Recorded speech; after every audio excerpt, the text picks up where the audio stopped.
Maruti Suzuki વચ્ચે MOU થયા છે। મુખ્યમંત્રી ભૂપેન્દ્ર પટેલની ઉપસ્થિતિમાં આ મહત્વકાંક્ષી એમઓયુ થયા છે, જેમાં ખોરજમાં 35,000 કરોડનું મારુતિ સુઝુકી રોકાણ કરશે।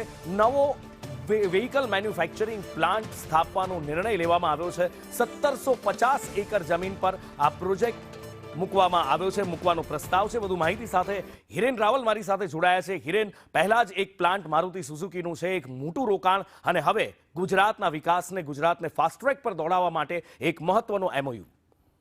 જો અન્ય રાજ્યો કરતા ગુજરાતમાં સરળતાથી રોકાણ અને બાકીની સુવિધાઓ મળતી હોવાના કારણે આ નિર્ણય મારુતિ સુઝુકી કંપની દ્વારા લેવામાં આવ્યો છે।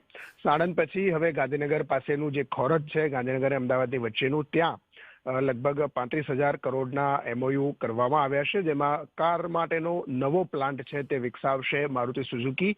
આજે મારુતિ સુઝુકીના જે માલિકો છે એમના દ્વારા રાજ્ય સરકાર સાથે એમઓયુ કરવામાં આવ્યા છે।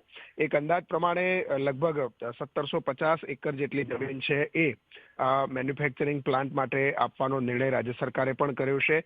12,000થી વધુ લોકોને રોજગારી મળશે એ પ્રકારનો દાવો કરવામાં આવ્યો છે, અને આ પ્લાન્ટ આવવાના કારણે આજુબાજુમાં નાના અને મધ્યમ કદના એમએસએમઈ ઉદ્યોગો છે એને પણ સીધો અસર જોવા મળશે, કારણ કે આ મારુતિના પ્લાન્ટ માટે જરૂરી અન્ય જે સ્પેર પાર્ટ્સ હોય છે એના માટેના ઉદ્યોગો પણ આસપાસ વિકસિત થતા હોય છે, અને એટલા જ માટે આ ખોરજ પાસે આ પ્લાન્ટ તૈયાર થશે તો એના કારણે અન્ય નાના ઉદ્યોગો અને લગભગ 7.5 લાખ જેટલી રોજગારી ઓવરઓલ મળશે એ પ્રકારનો અંદાજ રાજ્ય સરકાર અત્યારે લગાવી રહ્યું છે।